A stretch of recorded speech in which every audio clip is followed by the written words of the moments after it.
المبارك.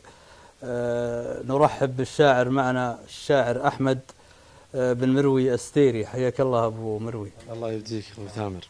طبعا الشاعر أحمد أحد شعراء منطقة الحدود الشمالية الذين شاركوا في مسابقة شاعر المليون على التوالي لعامين، ولم يحالف الحظ الفوز في والوصول إلى مرحلة 48. ودنا تحدثنا أحمد عن التجربة هذه. أول شيء أمسي عليكم بالخير، أشكر أخوي أبو عبد العزيز على حسن استضافة، وجيتكم غالي علينا، الله محييكم. أضافت لي الكثير مقابلة اللجنة. الشاعر لما يقدم نصه للجنة هو جاهز للنقد، هو جاهز لكل شيء يواجهه قدام. الحمد لله أنا توفقت الموسم السادس بالإجماع ومقابلة خاصة، ولكن ما حلفني الحظ بال48. والموسم السابع الوالد أصر علي أني أرجع أشارك ثاني مرة، وشاركت وتأهلت معاهم، ولكن ما وصل اسمي إلى 48، والحمد لله على كل حال. لكن هل لاسم الوالد دور في التأهل هذا، أو لأن الوالد ما شاء الله علم ورمز معروف في الشعر؟ أمانة احنا بالشمال مظلومين إعلاميا، ولا لو كان يعني الواحد اسمه قدامه كان هم جو صوروا معنا لحد عندنا. يعني هي بالأخير اتضح أنها مي مسألة شعر، أنا قدمت أجمل النصوص لكن مي مسألة شعر. طيب ممكن نسمع النص اللي شاركت فيه إذا يحضرك؟ أو أبشر. الموسم السابع يقول: ليت الغني يقنع ويشكر لا سرق قوت الفقير، ولا يخلي للسقوط آمال غيره آيلة. الصمت بعض أحيان يفضح قبل تأنيب الضمير. سولف ولا تقبل علي ولا عليك المايلة، يلي سرقت الذوق قبل السر من لطف الحرير. كنا الأدب موطنك وانت المعدن الخصايلة، ما أدري حضورك غير ولا الشوق ومقابلك غير.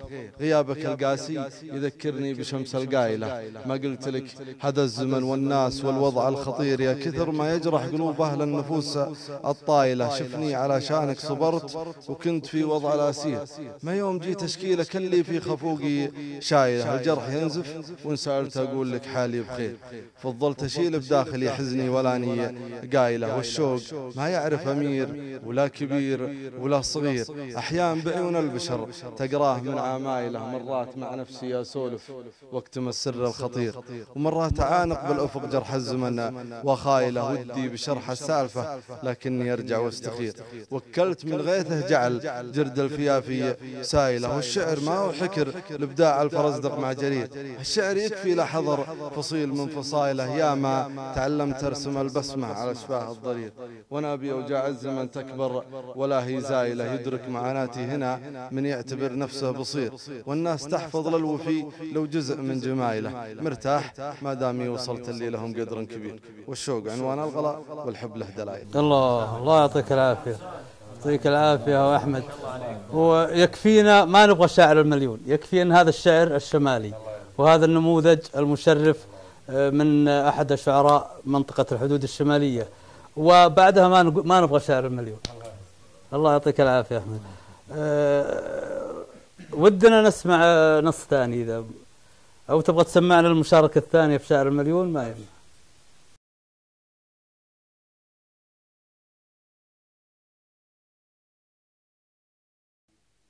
إلى متى والجرح ينزف يا مسافات الدروب، ولا حياة من ينادي قوم سكان الجليد. صبري على أحداث الزمان ومستجد من الخطوب عبرة، ومن بعض المواقف والتجارب نستفيد. نويت ما قيد قصيدي بعد ما كان محجوب، قررت من بعد الأسر أظهر إلى عالم جديد، وأقول لعل وعسى يدرك صدى الصوت اللعوب اللي تحول به غروره من فريد إلى بليد. مرات أقول بداخلي ما هو على البعد مغصوب، وأنا بعد ماني شفوق من رحل عني أكيد. فترة وعدت من طلوع الفجر لحتى الغروب كنت انطره واكتب له أجمل ما كتبته من قصيد. كنت أحتريه ومن كثر شوقي بدا شوقي يذوب، كني سواه الشمعة اللي بالطفل بيوم عيد. هذه هي الدنيا كذا، صراع واحداث وحروب، ما حد يحب اللي يبي، واحيان نخسر ما نريد، واحيان حالات الصبر تصبح على المخطي ذنوب.